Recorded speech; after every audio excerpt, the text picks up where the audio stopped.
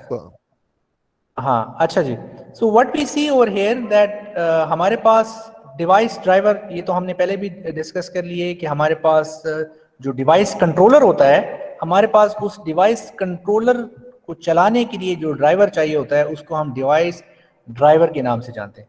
चलिए आपसे एक और छोटा सा सवाल है मेरा, क्या एंड्रॉयड बेस्ड मोबाइल पे आपको खुद ड्राइवर इंस्टॉल करने पड़ते हैं या नहीं करने पड़ते? नहीं सर, नहीं उसमें सर। पहले से इंस्टॉल होते हो। लेकिन विंडोज के ऊपर आपको इंस्टॉल करने पड़ते हैं कभी कभी, हाँ करने सर, पड़ते उसमें हैं। जरूरी होता है कि विंडो में तो हार्डवेयर। तो इस पॉइंट ऑफ व्यू से अगर मैं आपसे आपकी राय लूं, आपका ओपिनियन लूं, तो आपके ख्याल में कौन सा ऑपरेटिंग सिस्टम ज्यादा बेहतर है? क्या जो है वो विंडोज ऑपरेटिंग सिस्टम इस लिहाज से ज्यादा बेहतर है या एंड्रॉयड ज्यादा बेहतर है इस लिहाज से? सर ये विंडो ऑपरेटर ज्यादा बेहतर है एंड्रॉइड से। अच्छा, वो किस लिहाज से, किस लिए आप कह रहे हैं जी? I mean with respect to the device drivers.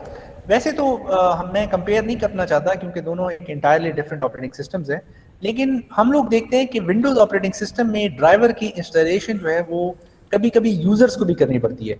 कभी आप जीपीयू के ड्राइवर इंस्टॉल कर रहे होते हैं, कभी आप जो है वो कीबोर्ड तक के भी ड्राइवर्स आपको कभी कभी इंस्टॉल करने पड़ जाते हैं। अब ये कम हो गया विंडोज 10 में, it is much lesser than it used to be before, but still you have to do that. जबकि एंड्रॉयड में एवरीथिंग वर्क्स सीमलेसली, ठीक है? तो जो ऑपरेटिंग सिस्टम हमारे यूजर्स को सहूलत दे, उसको आसानी फराहम करे, it is better than an operating system which is difficult to understand, ठीक है ना? तो उसको हम लोग इतने ज़्यादा हम यूज़र फ्रेंडली नहीं कहेंगे कंपेयर टू एंड्रॉयड। और iOS जो है, क्या iOS जो है वो इससे ज़्यादा यूज़र फ्रेंडली है एंड्रॉयड और विंडोज से? क्या ख्याल है आपका, यूज़र फ्रेंडली है या नहीं? सर कभी यूज नहीं किया है। अच्छा, iOS is even more user friendly, लेकिन यूजर फ्रेंडली की वजह से उसमें जो कैपेबिलिटीज हैं उनमें कभी कभी मसाइल आ जाते हैं। यानी जो पावर यूजर्स होते हैं उनको हमेशा लिनक्स पसंद आता है, विंडोज पसंद आता है, ठीक है ना? तो ये हमारे पास एक हायरार्की है, बड़ी इंपॉर्टेंट हायरार्की है। मैं आपके सामने ये ओपन कर चुका हूँ। ये हायरार्की अगर आप देख रहे हैं तो मैग्नेटिक टेप तो आपको इस्तेमाल करता नहीं है। ऑप्टिकल डिस्क जो है वो भी कोई इस्तेमाल करता है आजकल? जी, ऑप्टिकल डिस्क इस्तेमाल करता है कोई? CD, DVD yes sir. नाम सुना है? ज्यादातर नहीं यूज करते, फ्लैश ड्राइव यूज सर, आजकल कोई इस्तेमाल नहीं होता। ड्राइवर्स Windows ड्राइवर्स के लिए installation के लिए इस्तेमाल करते होता है। सर यूएसबी हम यूज करते हैं। अब यूएसबी का ज़माना आ गया है, बिल्कुल यू राइट अबाउट दैट आपका जो है। तो ये हमारे पास हार्ड डिस्क इस्तेमाल होती है, हमारे पास एसएसडी के अंदर हम जो है आपकी जितने भी जो आपने डिवाइसेस बताई हैं, यूएसबी डिवाइस जो है वो आ गई है, तो वो हमारे पास एसएसडी के अंदर ही आ जाती है, उसी में हम उसको स्टोरेज के लिए कहते हैं, ठीक है? यहाँ पर एक और बड़ी अहम चीज़ है जिसका आपको जिक्र करना चाहिए, वो है क्लाउड स्टोरेज। आप लोगों ने क्लाउड स्टोरेज का नाम तो सुना होगा। ये सर जो ऑनलाइन हम स्टोर करते हैं। हाँ, तो ये बड़ी इंपॉर्टेंट चीज इसलिए है कि आप now what we are also doing is to make sure कि हम लोग आमतौर पे अपना डिस्क का डेटा जो है वो अपने हार्ड ड्राइव के ऊपर या एसएसडी के ऊपर स्टोर ही नहीं करते, बल्कि हम उसको किसी क्लाउड स्टोरेज डिवाइस जैसे कि हमारे पास आ जाता है एक मिनट, आई क्लाउड सर।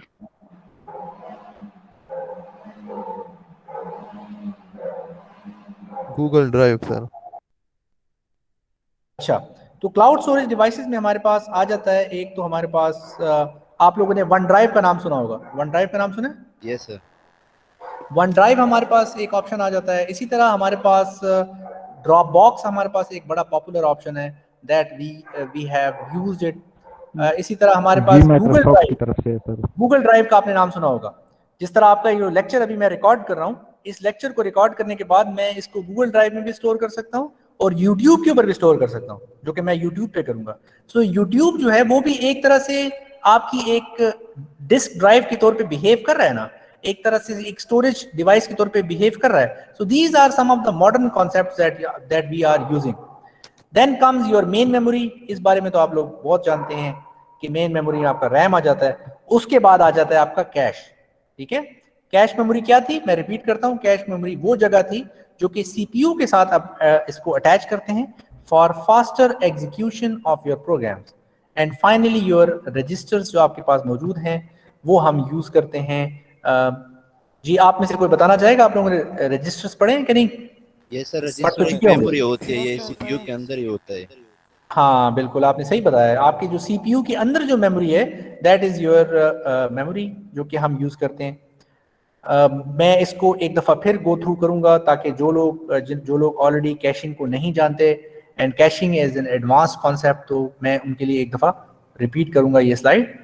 सो हम क्या देखते हैं कि हम चाहते हैं कि हमारी जो डिवाइस है, ठीक है, मुख्तलिफ जो हमारे प्रोग्राम्स हैं, जैसे कि हार्डवेयर में ऑपरेटिंग सिस्टम है, सॉफ्टवेयर है, तो जब भी इंफॉर्मेशन जो है वो कॉपी करते हैं आप हार्ड ड्राइव से, जब उसको आप रैम में लेके आते हैं, और रैम से उसको आप जब सीपीयू के लिए, सीपीयू के पास प्रोसेसिंग के लिए लाते हैं, तो हम देखते हैं कि हमारे पास जो रैम की जो स्पीड है वो बहुत कम है compare to your CPU, and that is why we what we do is कि वो डेटा जो बार बार इस्तेमाल होने वाला हो, या वो बार बार आप उसको यूज करने लगे हों, उसको हम फास्टर स्टोरेज की जगह, जिसको हम कैश मेमोरी के नाम से जानते हैं, हम वहां पर पहले से स्टोर कर देते हैं।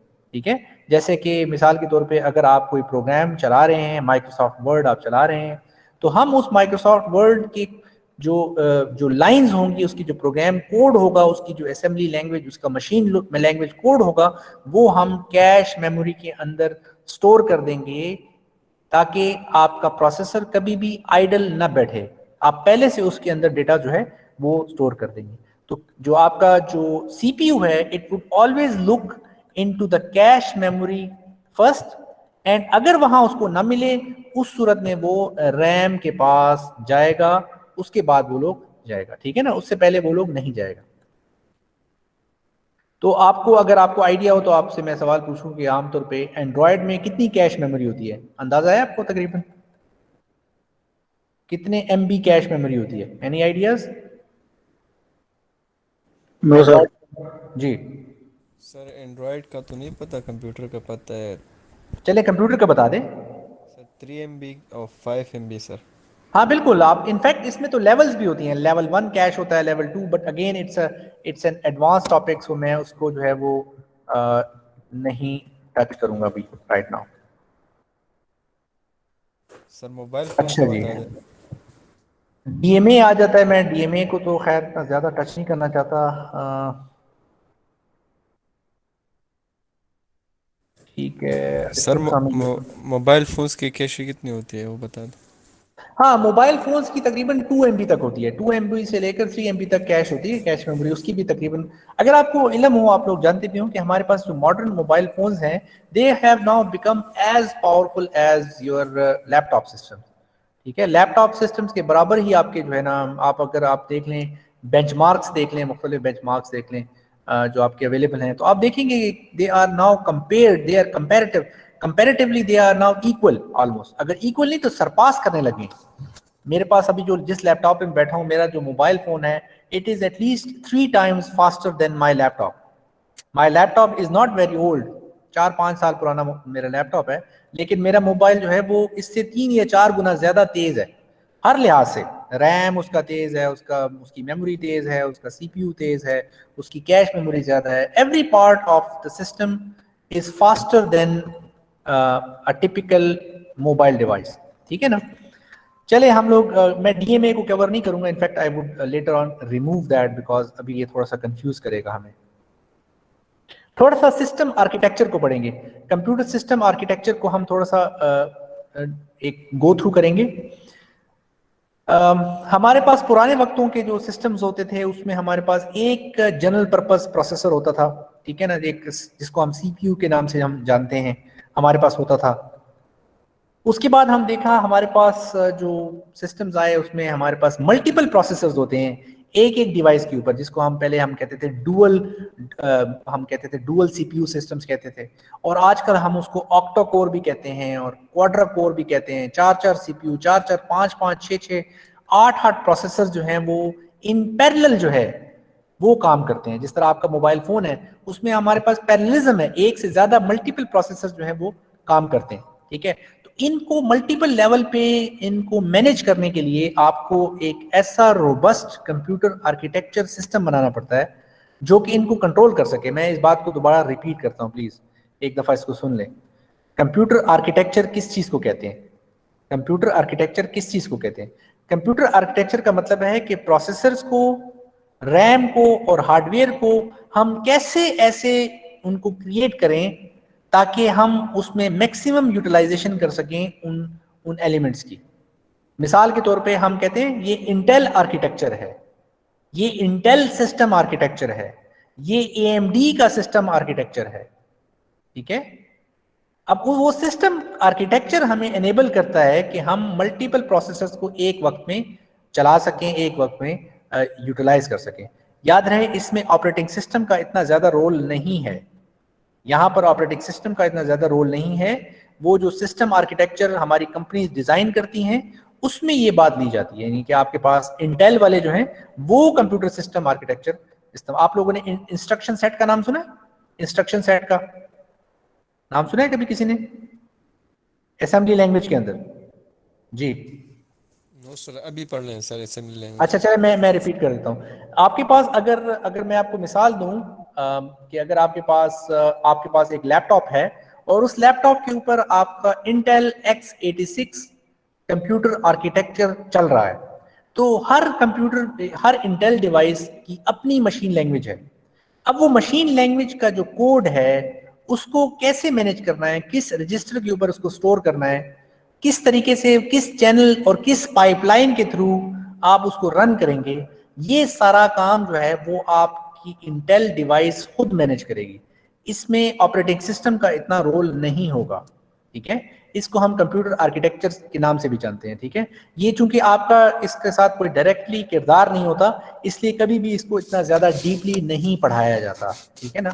इसलिए कि इसका जो ताल्लुक है वो कंप्यूटर सिस्टम इंजीनियरिंग वालों के साथ ज्यादा ताल्लुक है, कंप्यूटर साइंटिस्ट लोगों का इस चीज के साथ ज्यादा ताल्लुक नहीं है, ठीक है ना। आपको चले एक और मिसाल देता हूँ। आप लोगों ने टेस्ला ऑटो पायलट का नाम सुना है? टेस्ला ऑटो पायलट नाम सुना है इसका? जी, टेस्ला गाड़ी का नाम सुना है? टेस्ला की गाड़ियां जो है अमेरिका में चलती हैं। यस तो सर। हमने उसमें देखा होगा कि उसमें जो है उनके पास उन गाड़ियों में एक कैपेबिलिटी है कि वो खुद ड्राइव कर सकती हैं, सेल्फ ड्राइविंग कार्स हैं। टेस्ला की सेल्फ ड्राइविंग कार्स का नाम सुना है हम लोगों ने? यस सर, यूट्यूब पे देखा था सर। यूट्यूब पे देखा था। तो वहां पर हाँ, अब प्रॉब्लम वहां पर उनके पास ये आया कि उनके पास जो हार्डवेयर था, एनवीडिया का एग्जिस्टिंग जो जीपीयूज थे, दे वर वेरी वेरी स्लो। जो काम वो करना चाह रहे थे वो बहुत ज्यादा स्लो हो रहा था। तो उन लोगों ने अपना एक आर्किटेक्चर डेवलप किया जिसको हम लोग डोजो कंप्यूटर के नाम से जानते हैं। कभी आप लोग गूगल कीजिएगा, डोजो कंप्यूटर आर्किटेक्चर में उन्होंने ये देखा कि हम लोग जीपीयूज के दरमियान कैसे पाइपलाइंस डेवलप करेंगे। हम कंप्यूटर के मुख्तलिफ हिस्से, मिसाल के तौर पे मेमोरी, हम उसकी जो जीपीयूज हैं उनमें पैरेललिज्म कैसे लेके आएंगे। पैरेललिज्म का मतलब है एक ही वक्त में 10 जीपीयूज को कैसे कंट्रोल करना है, एक ही वक्त में 15 प्रोसेसर्स को, 20 प्रोसेसर्स को एक ही वक्त में उनके दरमियान लोड को कैसे डिवाइड करना है। ये प्रॉब्लम्स है ना कि यार 10 सीपीयूज को एक साथ कैसे मैक्सिमम यूटिलाइज करना है। तो ये हेडेक जो है ये किसका होगा? ये हेडेक जो है वो हार्डवेयर इंजीनियर्स कंप्यूटर आर्किटेक्चर के थ्रू सॉल्व करते हैं। कुछ मेरी बात समझ आई है? ये आपका टॉपिक नहीं है, इसलिए आपको परेशान होने की जरूरत नहीं है अगर आपको ये पूरी तरह समझ नहीं आ रहा, ठीक है। लेकिन फिर भी आपको थोड़ा सा आइडिया होना चाहिए कंप्यूटर आर्किटेक्चर का क्या मतलब होता है।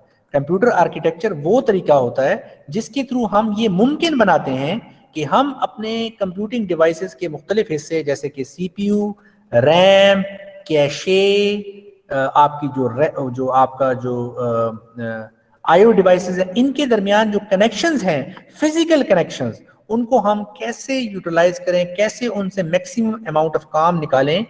ये करने के लिए हमें कंप्यूटर आर्किटेक्चर में हार्डवेयर इंजीनियर्स इसको डिजाइन ऐसे करते हैं। हाँ, ऑपरेटिंग सिस्टम और कंप्यूटर आर्किटेक्चर ऐसे समझे जैसे एक दूसरे के कजन्स हैं, ठीक है। हार्डवेयर बनाया जाता है ऑपरेटिंग सिस्टम के लिए और ऑपरेटिंग सिस्टम बनाया जाता है कंप्यूटर आर्किटेक्चर के लिए। मिसाल के तौर पे अगर मैं आपसे कहूं कि iOS ऑपरेटिंग सिस्टम वो किस आर्किटेक्चर के लिए डिजाइंड है, आपसे मेरा छोटा सा सवाल। iOS ऑपरेटिंग सिस्टम का नाम सुना होगा, किस आर्किटेक्चर के लिए डिजाइंड है वो प्राइमरीली? एप्पल के लिए। जी, वो बिल्कुल आपने सही कहा, वो आईफोन्स के लिए डिजाइंड है। iOS operating system is designed for your iPhone systems. जिस तरह अगर आपसे मैं पूछूं क्या मैक ओएस जो है वो आप इंटेल डिवाइस पे चला सकते हैं? हाँ, हम चला तो सकते हैं, लेकिन वो डिजाइन किसके लिए है? मैक ओएस किसके लिए डिजाइन है? मैक पीसी के लिए, मैक सिस्टम के लिए डिजाइंड है। ठीक है, तो हम ऑपरेटिंग सिस्टम्स को ऐसे डिजाइन करते हैं कि वो उस कंप्यूटर आर्किटेक्चर के साथ बेहतरीन तरीके से जेल अप कर सके, बेहतरीन तरीके से उसके साथ जो है वो एसोसिएट कर सके, उसका बेहतरीन यूटिलाइजेशन कर सके। ठीक है, तो हम क्या देखते हैं कि हम देखते हैं कि जब जो आपके पास मल्टीपल प्रोसेसर्स होते हैं, ऑक्टा कोर और ये मल्टी कोर और डुअल कोर, ये सारे काम कंप्यूटर आर्किटेक्चर के तहत होते हैं। और मकसद क्या होता है? मकसद होता है कि ज़्यादा से ज़्यादा काम निकाल सकें, हमारे पास रिलायबिलिटी जो है वो ज़्यादा अच्छी हो, यानी कि अगर रैम जो है वो फुल हो गया हो या आपकी जो SSD है अगर वो बहुत ज़्यादा बिजी है, तो आपकी जो आपका जो पीसी का जो काम है वो ग्रेसफुली डिग्रेड हो। बड़ी इंपॉर्टेंट बात, ग्रेसफुल डिग्रेडेशन का क्या मतलब होता है? अगर आपका CPU बहुत बिजी है, आपका रैम बहुत बिजी है, तो आपका सिस्टम एकदम से हॉल्ट ना हो जाए, बिल्कुल बंद ना हो जाए, बल्कि वो अपनी परफॉर्मेंस को ग्रेसफुली थोड़ा सा डिग्रेड कर ले, और जैसे ही उसके पास वो रिसोर्सेज दोबारा मिलते हैं तो हम अपनी परफॉर्मेंस को दोबारा अपने पुराने लेवल पे ले आए। इस बात को हम कहते हैं ग्रेसफुल डिग्रेडेशन। ठीक है ना? तो दो इसके अंदर छोटे छोटे पहलू हैं, आपको मैं बता दूं, एसिमेट्रिक प्रोसेसिंग है और सिमेट्रिक प्रोसेसिंग है। एसिमेट्रिक का मतलब है कि आप एक स्पेसिफिक टास्क के लिए उस हार्डवेयर को डिजाइन करते हैं। मिसाल के तौर पे जीपीयू किस चीज के लिए डिजाइंड है जी? जीपीयू किस चीज के लिए डिजाइंड है? जीपीयू जी, कोई बताना चाहेगा? What is GPU design for? GPU किसके लिए बनाया जाता है जी? Any ideas? General processing. GPU is design for, हाँ जी बिल्कुल, GPU is design for your graphics के वीडियो लिए। गेम्स। हाँ, आपकी जो वीडियो गेम्स है ना, उनके लिए GPU डिजाइन होता है, राइट और रॉन्ग? ऐसे ही है ना? right, वीडियो गेम्स के लिए हम कहते हैं यार मेरे पास तो एनवीडिया का GPU आ गया है, मेरे पास तो इस वक्त मैंने जो है वो इंटेल का लेटेस्ट GPU कार्ड डलवा लिया है अपने पीसी में। So these are all the things that we use for increase gaming capability. आप लोगों में से किसी ने कभी मशीन लर्निंग का नाम सुना है? मशीन लर्निंग का नाम? ये सर वो डेटा सर, साइंस में सुना जो है। आता है। Data science. तो अक्सर हम कहते हैं ना यार इस मशीन लर्निंग के लिए हमें GPUs की जरूरत होती है, हम कहते हैं ना ये बात। Yes sir.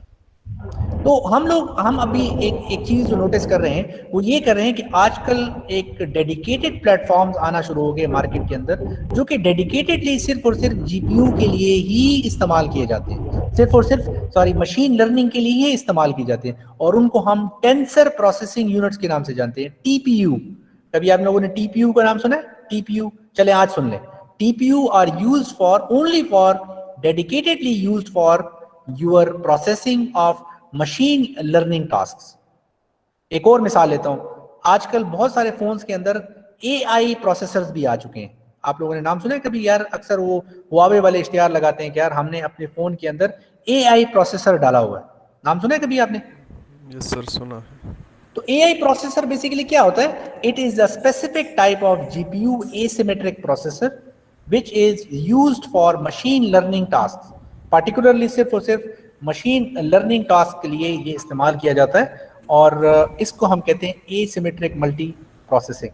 Symmetric multi processing का मतलब है कि एक प्रोसेसर जो है वो सारे काम कर सकता है। जिस तरह आपका इंटेल का प्रोसेसर होता है, तो वो प्रोसेसर जो है वो हर टाइप का काम जो है वो परफॉर्म कर सकता है, चाहे आप उससे माइक्रोसॉफ्ट वर्ड का काम ले लें या इवन अगर आप उससे वीडियो गेम्स भी आप उस पर चलवा लें तो वो इनकार नहीं करेगा। These are general types of processing systems.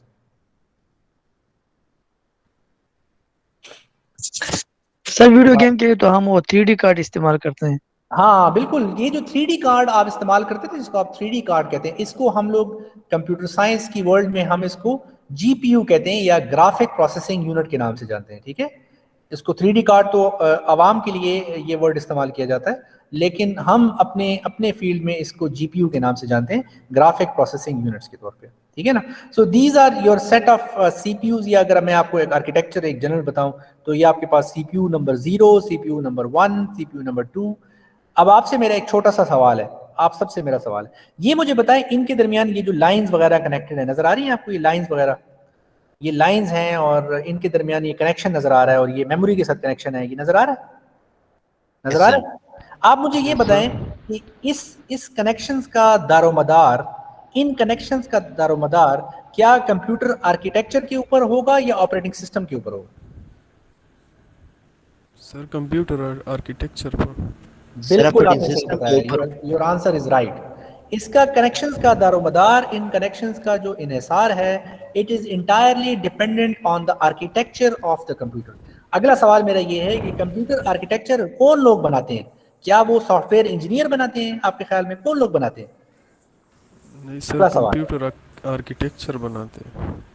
Computer architecture hardware engineers बनाते हैं। जो लोग आपके हार्डवेयर इंजीनियर्स होते हैं, जो इन प्रोसेसर्स को डिजाइन करते हैं, जो इन प्रोसेसर्स को बनाते हैं, ट्रांजिस्टर्स को डेवलप करते हैं, उनको हम कंप्यूटर सिस्टम्स इंजीनियर के नाम से जानते हैं। और ये वो लोग होते हैं जो कि कंप्यूटर आर्किटेक्चर को क्रिएट करते हैं। ये हमारा दर्द सर नहीं है।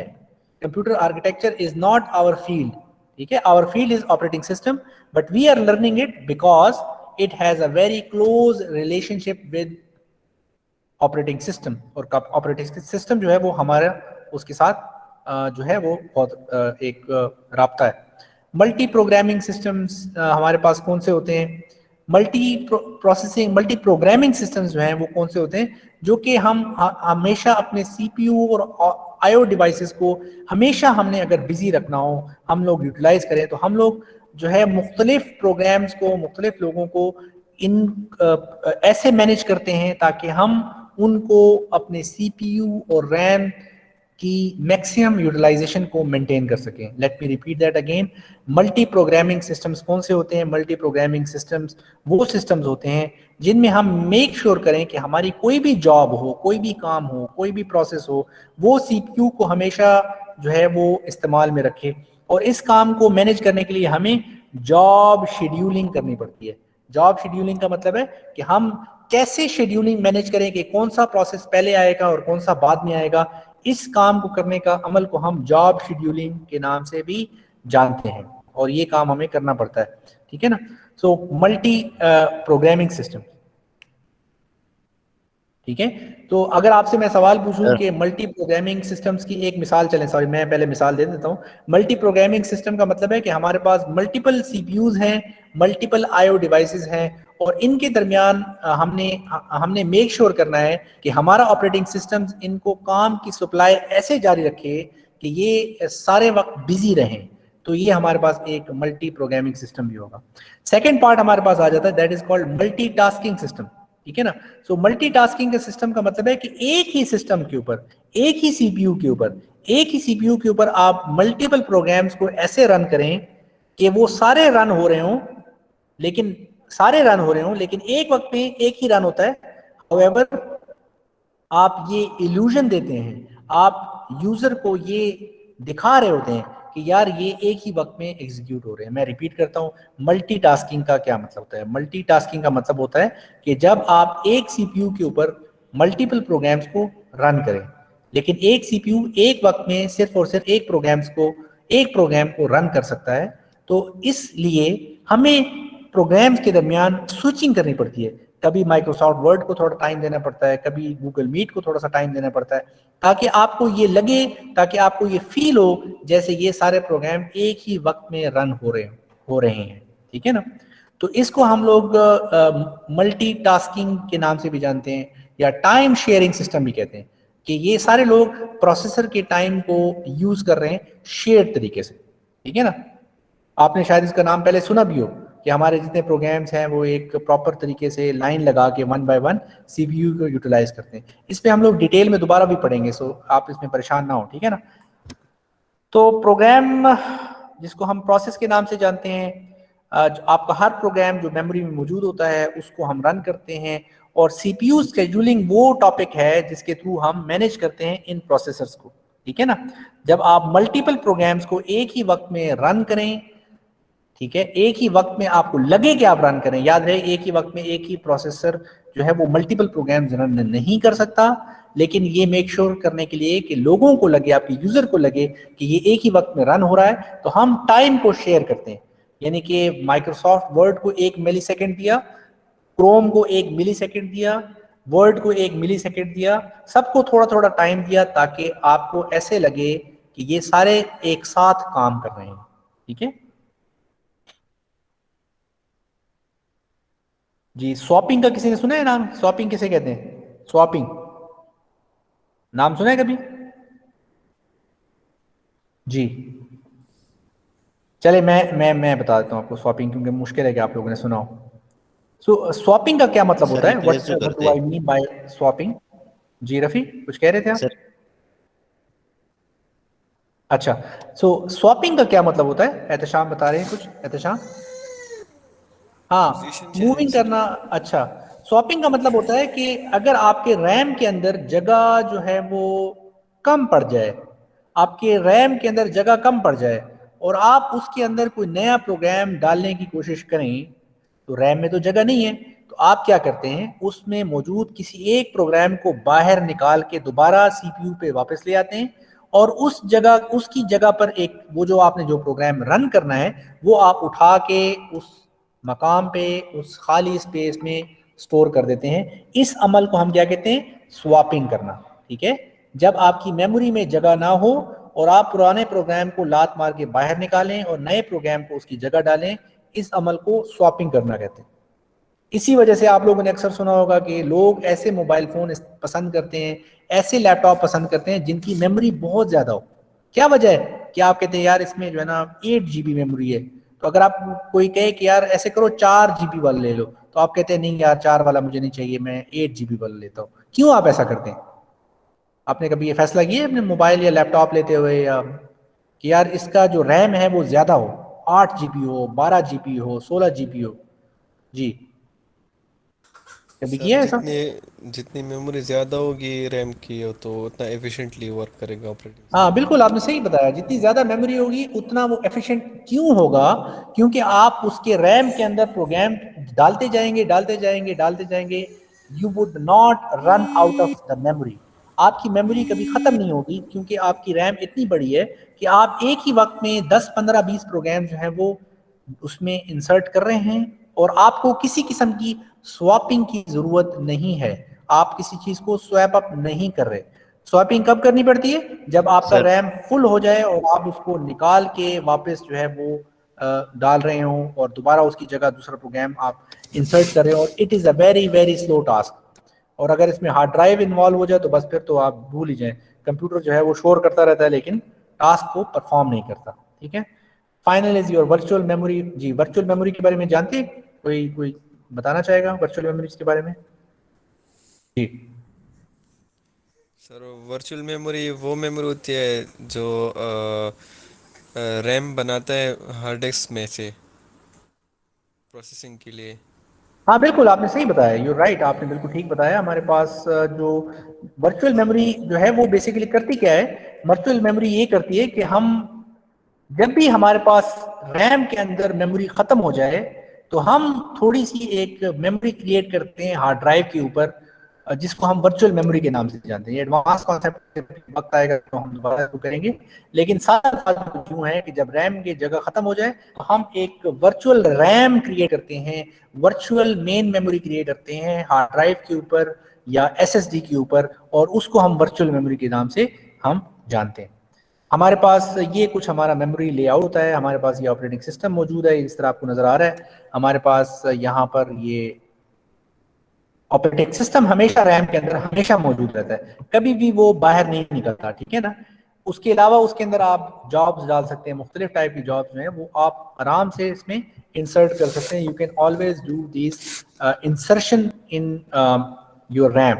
यहाँ पर 512 है आजकल, तो आपको पता है 8 GB तक मटेरियल आ रहा है। ये तो हमने देख लिया था। नहीं, यूजर और कर्नेल मोड, मेमोरी सर ये जॉब मैनेजमेंट। जो होते रैम में, जी जी सर ये जी जॉब जो होते हैं रैम में, ये स्टैक और क्यू के अंदर होते हैं ना? ये किस में होते हैं जी, दोबारा बताएं। सर स्टैक और क्यू मेमोरी जो है रैम के अंदर। हाँ बिल्कुल जी बिल्कुल, आपने जो डेटा स्ट्रक्चर बताया ना कि वो क्यू में होते हैं या स्टैक में होते हैं, तो depending on the operating system ये जो उसका जो डेटा स्ट्रक्चर है वो यूटिलाइज करता है। कुछ ऑपरेटिंग सिस्टम में क्यूज इस्तेमाल होती हैं, कुछ आर्किटेक्चर्स में अरेज इस्तेमाल होती हैं। तो ये डिपेंड करता है कि ये कौन सी टाइप की इम्प्लीमेंटेशन है, ये कौन सा ऑपरेटिंग सिस्टम है। मैक ओएस का अपना मामला है, विंडोज का अपना मामला है, एंड्रॉयड का अपना एक सूरत हाल है। तो मेमोरी का हमने डिस्कस किया काफ़ी हद तक हमने। मेरा ख्याल सर में यहाँ user- तक काफ़ी है सर। नहीं अभी तो काफ़ी नहीं है बेटा, अभी तो हमने करना है, थोड़ा सा काम निकालेंगे तो पता लगेगा ना। सर तो तो सर 4:15 पे असर की नमाज है सर। कोई बात नहीं, अभी 4:15 में टाइम है, फिक्र ना करें, अभी हमारे पास 4 भी नहीं बजे, ठीक है ना। ठीक है तो मैं इसको मैं नहीं कराऊंगा बिकॉज ये थोड़ा सा इसका कोई फ़ायदा नहीं है हमारे पास, ट्रांजिशन फ्रॉम जो यूज़र टू वो है। अलबत्ता हम यहाँ पर इसको ज़रूर देखेंगे मेमोरी मैनेजमेंट की, क्योंकि अक्सर जो है ये और ये हमारे पास आ जाता है, ठीक है, प्रोटेक्शन जो है।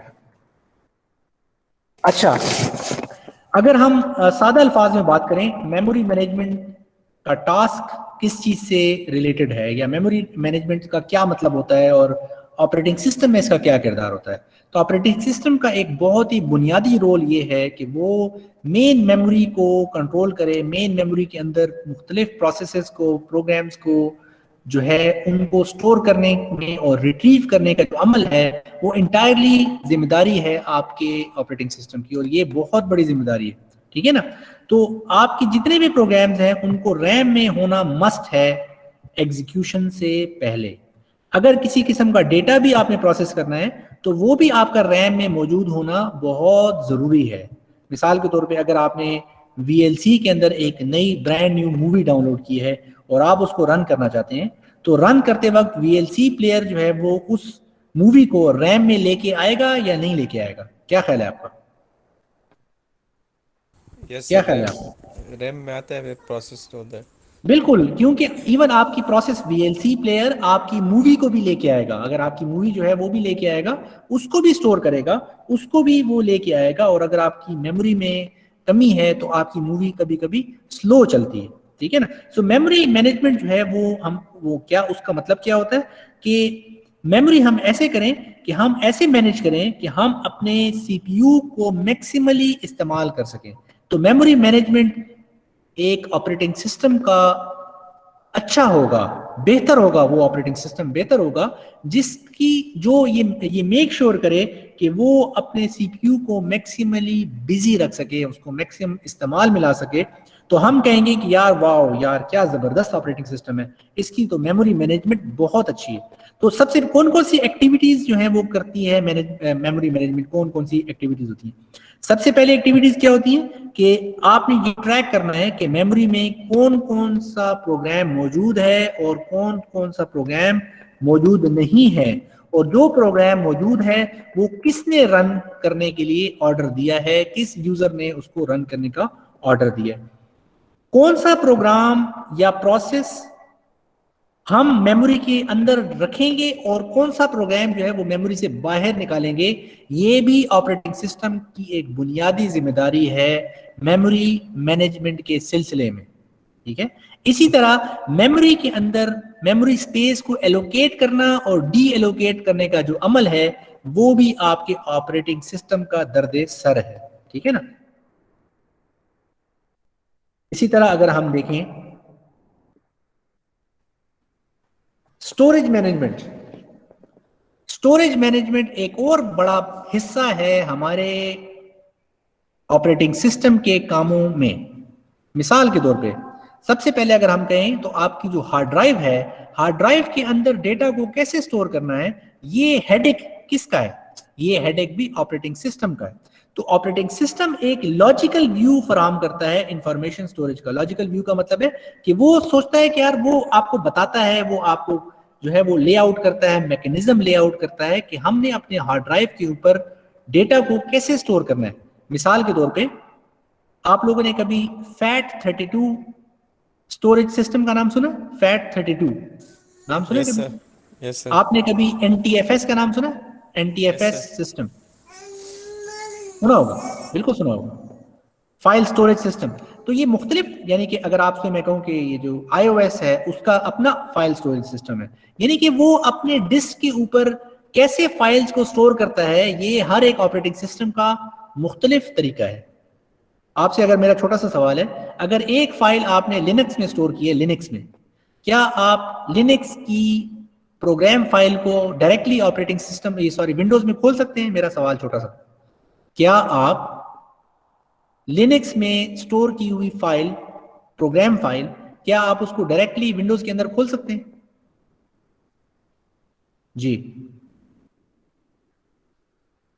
क्या ख्याल है आप लोगों का?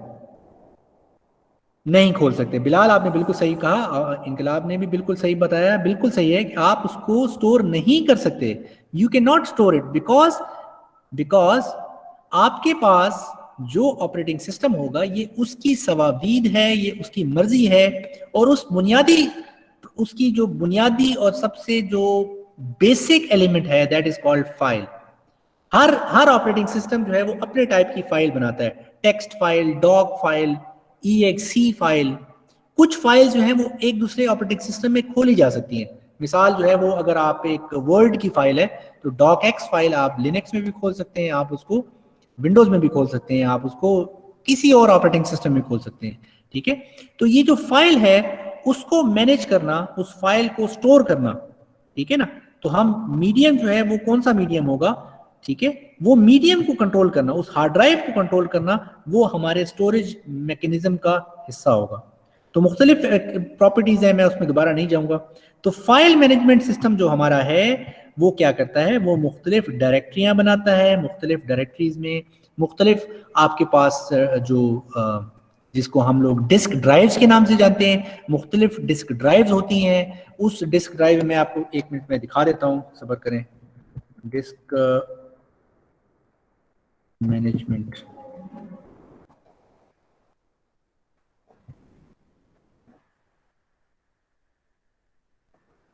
पार्टीशन, ये विंडोज का डिस्क मैनेजर का नाम क्या था, मुझे नाम उसका भूल रहा है। डिवाइस मैनेजर था, 1 मिनट मैं आपको खोल के दिखाता हूँ, I open it up for you.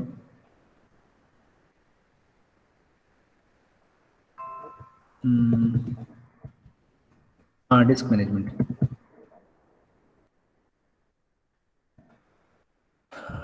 आप ओपन नहीं हो पा रहा, मेरा स्लो है पीसी थोड़ा सा।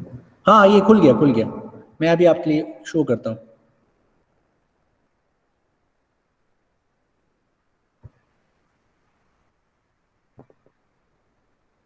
तो अगर मैं आपके सामने ये शो करूं,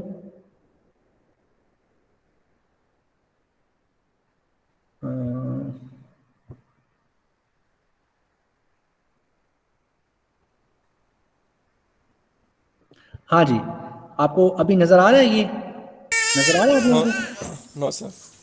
अब नजर आया है?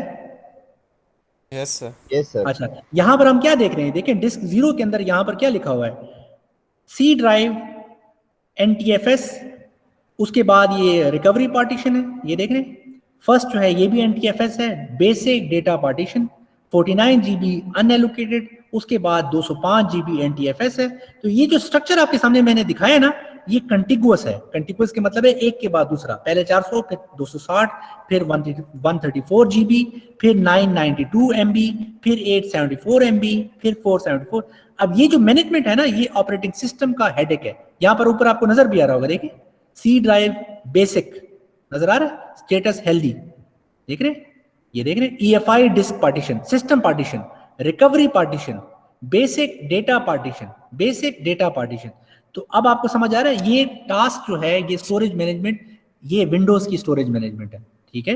एंड अगर आप लिनक्स खोलेंगे तो लिनक्स की अपनी स्टोरेज मैनेजमेंट होगी, लेकिन मोटी मोटी बातें यही होंगी। आपकी पार्टीशंस होंगी, डिफरेंट टाइप की पार्टीशंस होती हैं, कोई डेटा पार्टीशंस होती हैं, कोई बूट पार्टीशन होती है। देखें, बूट पार्टीशन है, पेज फाइल, क्रैश डंप, ये वो डिफरेंट टाइप ऑफ जो है हमारे पास पार्टीशंस होती हैं जो कि हम बनाते हैं, जो कि हम क्रिएट कर सकते हैं, ठीक है ना। तो ये हम एक थोड़ा सा आपको देना था आइडिया इसका। तो बाकी तो आसान है, आपको पता है कि फाइल्स को मैनेज करना, उनको डिलीट करना, उनको एक जगह से दूसरी जगह पर जो है वो ट्रांसफर करना, ये सारा हेडेक जो है वो भी ऑपरेटिंग सिस्टम का होता है। परफॉर्मेंस लेवल की बात करते हैं, बड़े इंपॉर्टेंट चार्ट आपके सामने मैंने खोला है। तो हम क्या देखते हैं कि रजिस्टर्स जो हैं वो जो है they are less than 1 kilobyte, ठीक है, और इनकी जो स्पीड है, एक्सेस टाइम बहुत तेज होता है। एक्सेस टाइम का मतलब है amount of time it takes to access them, उनसे डेटा को निकलवाने की जो सलाहियत है वो सबसे ज़्यादा तेज जो है वो हमारे पास रजिस्टर्स की होती है। उसके बाद कैश मेमोरी की होती है, उसके बाद हमारे पास मेन मेमोरी आ जाती है, सॉलिड स्टेट डिस्क आ जाती है। प्लीज़ घर में भी इसको आपने एक दफ़ा ज़रूर देखना है कि इनके क्या क्या एट्रीब्यूट्स हैं और क्या क्या चीज़ें हमारे पास मौजूद हैं, ठीक है ना। डेटा प्रोटेक्शन ये इतना इंपॉर्टेंट नहीं है, ठीक है जी। एक चीज़ हम करेंगे उसके बाद। आप लोग एक बात मुझे बताएं, आप लोग जो है वो तकरीबन 2:15 तक क्लास के लिए क्यों नहीं आते? मुझे 2:45 बजे मैं क्लास स्टार्ट करता हूँ, जबकि मैं आपके इंतज़ार में 2:15 बजे मौजूद होता हूँ। तो आप लोग थोड़ा सा पहले क्यों नहीं आ जाते उस वक्त? सर आज जुम्मे का दिन था इसलिए। नहीं, 2:15 बजे कह रहा हूँ यार, मैंने तो आपको 2 बजे नहीं कहा, 2:15 या सर हम तो 2:20। रेडी थे, लेकिन वो सीआर ने लेट अच्छा, मैसेज सीआर किया ने सर। लेट किया। प्लीज सीआर हमारे साथ हैं, एहतशाम हमारे साथ हैं, आप Ehtesham, yes sir. Ehtesham, Ehtesham please आप जो है ये कोशिश करें कि हमारे पास जितने भी स्टूडेंट्स हैं, आप तकरीबन 2:15 या एट मैक्सिमम जो है वो आप 2:30 तक जो है ना, बल्कि 2:15 इज़ मच बेटर, ठीक है ना, ताकि हम थोड़ा सा जो है वो थोड़ा काम जो है वो ज़्यादा कर सके ना, ठीक है, वरना फिर लेट हो जाता है, एक उसमें हम लोग नहीं कवर कर पाते। सर ये क्लास की टाइमिंग अगर थोड़ी चेंज हो सकती है तो। अच्छा यार, क्लास की टाइमिंग में असल में मेरे स्केड्यूल में ऑलरेडी बहुत क्लासेस हैं हमारी, इस बार बहुत ज़्यादा क्लासेस अरेंज हुई हैं, आपको शायद इलम भी हो, तो यूँ समझें कि जैम पैक्ड है मेरा स्केड्यूल। अदरवाइज हाँ, अब चूँकि हमारी ऑनलाइन क्लास है अभी राइट नाउ, तो I can arrange it in at about 3 to 5 और something like that, we can have such kind of. आप सब लोग माशाल्लाह सर सीनियर स्टूडेंट्स हैं, तो अर्ली हम कर इस लेते तरह हैं। भी कर सकते हैं, हम लोग 3 to 5 कर सकते हैं या समथिंग लाइक तो दैट, सर ऐसे हम कर सकते हैं, सर ठीक है मेरी ना। आवाज आ रही मॉर्निंग है? में। जी जी, आ रही है, आपकी आवाज़ आ रही है जी। सर मैं वजीरिस्तान जाता हूँ जुम्मे के दिन को, पहाड़ के अच्छा एरिया में होता हो, तो इस टाइम सर नेट कार में काम नहीं करता है, तो अगर टाइम चेंज अच्छा, हो लेकिन जाए तो आपकी बहुत आवाज़ तो अच्छा मुझे हो। आ रही है, देखिए आपकी आवाज़ तो मुझे क्लियरली आ रही है। नहीं सर, अब सर आज नहीं गया हो, हॉस्टल में हो, लेकिन सर जब अच्छा, जुम्मे के दिन आप जाता हॉस्टल हूँ में ना। हैं, ठीक है ठीक है, सही है सही है। अच्छा, ऐसे है ना सर कि आप कोशिश किया करें, बहरहाल जिस तरह आपको पता है कि मैं आज के लेक्चर जितने भी हैं I am uploading those lectures as well, ठीक है ना, तो इंशाल्लाह ये भी आपको यूट्यूब पे भी मिलेगा, लेकिन मैं आई वुड ऑलवेज वांट कि आप मेरे साथ क्लास में जो है वो मौजूद रहें, और जो है हम जो 1-to-1 डिस्कशंस करते हैं ये उसी वक्त पॉसिबल हो पाता है जब हम मौजूद हों। थोड़ा सा हम ओवरव्यू लेंगे कि हमने आगे फ्यूचर में क्या करना है, ताकि हमें थोड़ा सा हमारे जहन में हो कि अभी तक हमने एक ओवरऑल देखा था कि ऑपरेटिंग सिस्टम की बुनियादी जिम्मेदारियां कौन कौन सी हैं और वो कौन कौन से जो है वो काम परफॉर्म करता है। हम उसी डिस्कशन को कंटिन्यू करते हैं chapter number 2 of your Silberschatz book, और उसमें बड़ी आसान आसान सी बातें हैं, बिल्कुल मुश्किल बातें भी नहीं है कि मैं आपको कहूँ कि आपको कोई परेशानी होगी इसमें। तो सबसे पहले तो हम अगर कहें कि ऑपरेटिंग सिस्टम की जो सर्विसेज हैं वो तो हमें पता है कि वो क्या क्या होती हैं, कि वो आपके प्रोग्राम्स को रन करने में मदद देता है। एक इंपॉर्टेंट चीज आती है, that is your user interface. तो आपके पास different type of user interface मौजूद हैं, जिनमें से सबसे पहला यूजर इंटरफेस हमारे पास, जिसको हम जो है ग्राफिक यूजर इंटरफेस के नाम से जानते हैं। आजकल तो कोई भी ऐसा डिवाइस नहीं है जो कि GUI पे बेस्ड ना काम करती हो, चाहे आपका मोबाइल फ़ोन हो, चाहे आपका लैपटॉप हो, they are all based on your graphic user interface. Command line भी इस्तेमाल की जाती है, लेकिन अब जो है आजकल की दुनिया में सिर्फ और सिर्फ पावर यूजर्स जो हैं, जो कंप्यूटर साइंटिस्ट हों, वो लोग ही जो है वो कमांड लाइन इस्तेमाल करते हैं। तो कमांड लाइन की जो सिग्निफिकेंस है वो अब बहुत ज़्यादा कम हो चुकी है। एक बड़ा फंक्शन जो आप लोग ऑलरेडी जानते हैं कि हमारे प्रोग्राम्स की जो एग्जीक्यूशन है, यानी कि प्रोग्राम को मेमोरी के अंदर लोड करना, उसको रन करना, उसको एग्जीक्यूट करना, और अगर किसी किस्म की कोई एबनॉर्मेलिटी आ जाए, कोई प्रॉब्लम आ जाए, तो उस एरर को मेंटेन करना, उस एरर को सॉल्व करना, this is also a service of your operating system. Your IO operation जो है, आपके जितने भी इनपुट और आउटपुट डिवाइसेस हैं उनको, उनकी देखभाल करना, उनको चलाना, it is also responsibility of your operating system, ठीक है ना। तो इतनी कोई खास बातें हैं नहीं कि मैं आपको यहाँ पर करवाऊँ, ये लोग आप लोग ऑलरेडी जानते हैं। व्यू आ जाता है, ठीक है।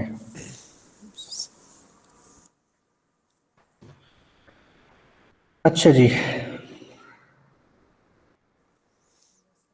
सर तो बेसिक हमारे पास जो टास्क हैं जो हमारे ऑपरेटिंग सिस्टम के, वो तो हमने डिस्कस कर लिए।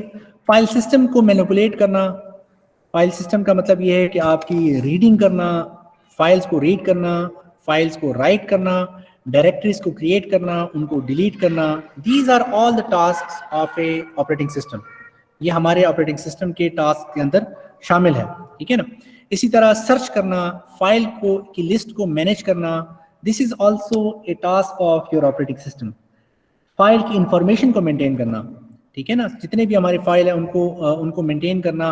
परमिशन मैनेजमेंट, बड़ा इंपॉर्टेंट बात, परमिशन मैनेजमेंट, आपको पता है इस बात का या नहीं, कभी इस्तेमाल किए? फाइल के अंदर अगर आप किसी फाइल की प्रॉपर्टीज को क्लिक करें तो प्रॉपर्टीज के अंदर आप उसकी सिक्योरिटी को यहाँ से मैनेज कर सकते हैं। मैं यहाँ पर थोड़ा आपके लिए ऑन करता हूँ ताकि आपको नजर आना शुरू हो जाए कि मैं किस चीज की बात कर रहा हूँ। Let me share it for you. ये आ गया somehow।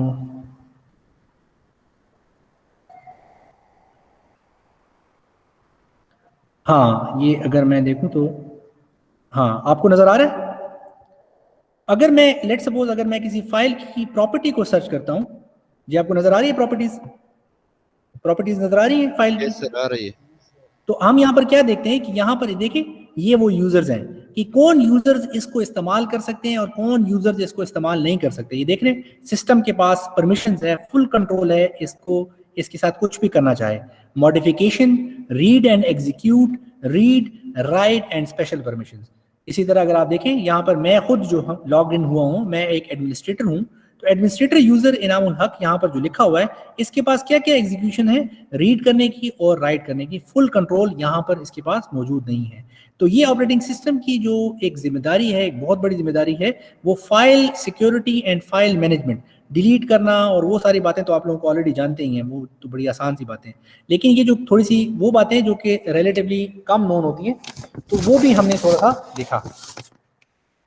विंडो हम है, ठीक है। तो हमारे पास कम्युनिकेशन, एक प्रोग्राम और दूसरे प्रोग्राम के दरमियान राब्ता क्या कभी इस्तेमाल करना पड़ता है? पहले तो आपसे मेरा सवाल है, क्या एक प्रोग्राम दूसरे प्रोग्राम से उसको बात करनी चाहिए कि नहीं करनी चाहिए? सवाल पहले, सवाल नंबर 1 जी, करनी चाहिए कि नहीं, या करता है या नहीं करता, क्या ख्याल है आपका? सर लिंक के जरिए करते हैं। एक प्रोग्राम दूसरे प्रोग्राम से अक्सर बात करता है। मिसाल के तौर पे अगर आप फाइल मैनेजर के अंदर किसी फाइल को डबल क्लिक करते हैं तो वो फाइल वर्ड में ओपन हो जाती है। इसका मतलब है फाइल मैनेजर ने वर्ड से बात की या नहीं की? की ना, जाहिर है की, ठीक है ना। तो program they also talk to each other, ठीक है ना। और उसकी कम्युनिकेशन को मुमकिन बनाना एक नेटवर्क के ऊपर मुख्तलिफ कंप्यूटर्स के दरमियान और मुख्तलिफ एक कंप्यूटर के अंदर भी, ये ऑपरेटिंग सिस्टम की एक बड़ी सर्विस है, ठीक है ना।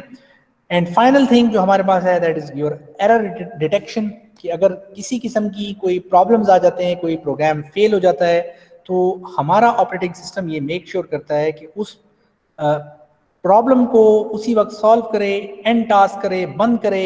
उसके दरमियान अगर कोई नॉन रिस्पॉन्सिव प्रोग्राम है जो कि सीपीयू को लेके बैठ गया है, तो उसको रोकने का जो अमल है और उससे रिकवर करने का जो अमल है, उसको हम एरर डिटेक्शन के नाम से जानते हैं।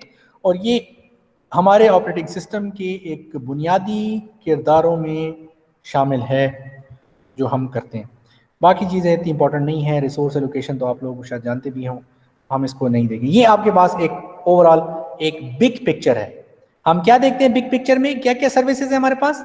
Programme execution, IO operation, file systems. File system में आपके पास FAT32 सिस्टम्स और ये सिस्टम्स हो गए, उनके दरमियान फाइल को डिलीट करना, उसको क्रिएट करना, उसकी प्रॉपर्टीज को मैनेज करना, आप मुख्तलिफ प्रोग्राम्स के दरमियान राब्ता करवाना, प्रोग्रामों को जगह एलोकेट करना, उनको रिसोर्सेज एलोकेशन करना, अकाउंटिंग करना कि कौन सा प्रोग्राम कितनी जगह इस्तेमाल कर रहा है, ये काम क्या ऑपरेटिंग सिस्टम करता है? जी आप लोगों से मेरा छोटा सा सवाल, क्या ऑपरेटिंग सिस्टम इस बात को देखता है कि ये फिलाना प्रोग्राम कितनी जगह इस्तेमाल कर रहा है, कितना सीपीयू इस्तेमाल कर रहा है, वगैरह वगैरह, करता है या नहीं करता?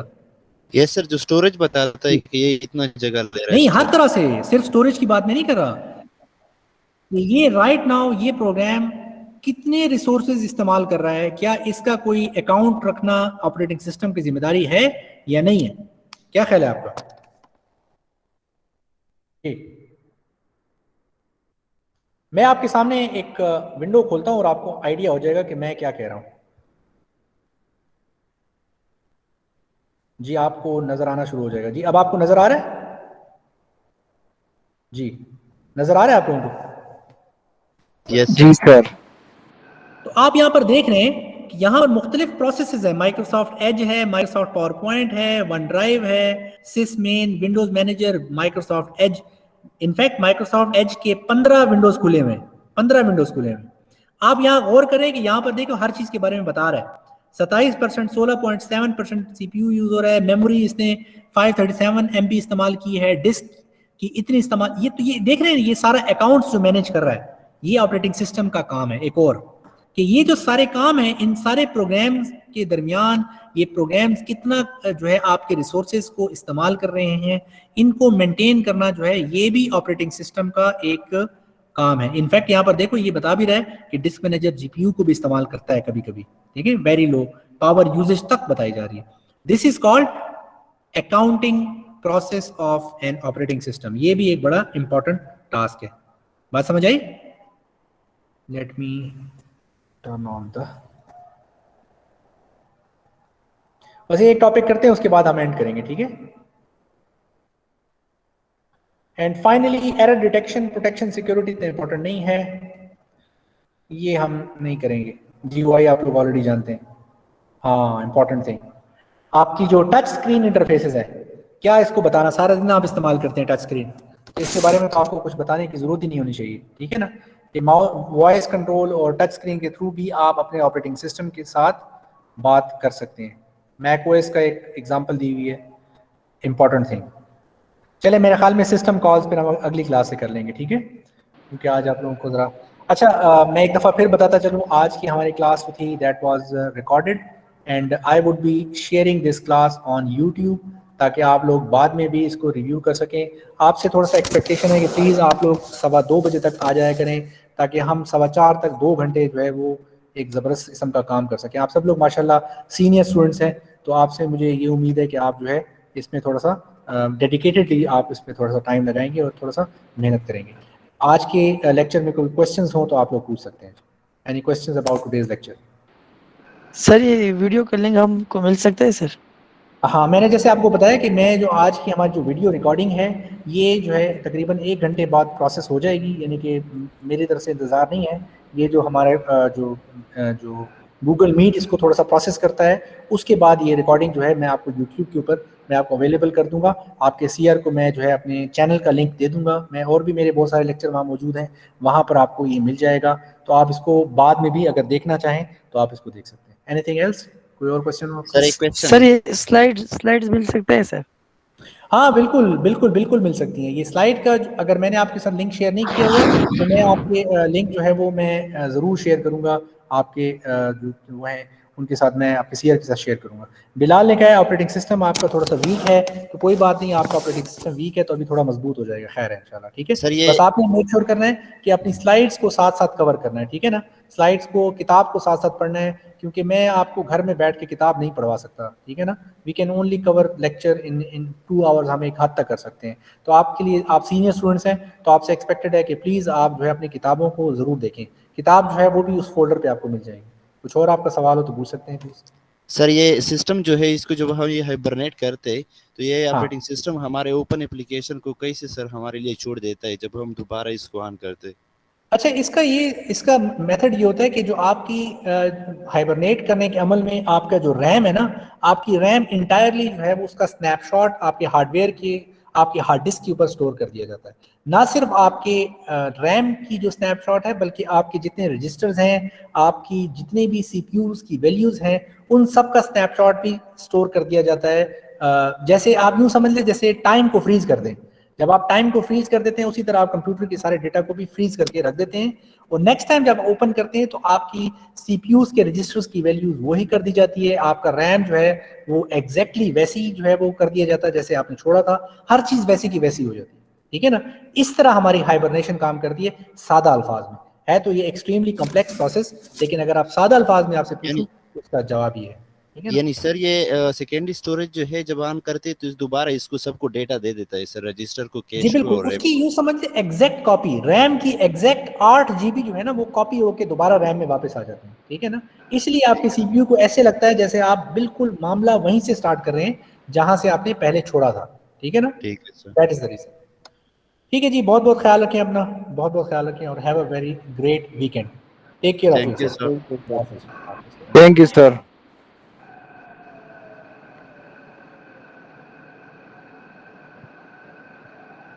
मोहिबा ले यार हेलो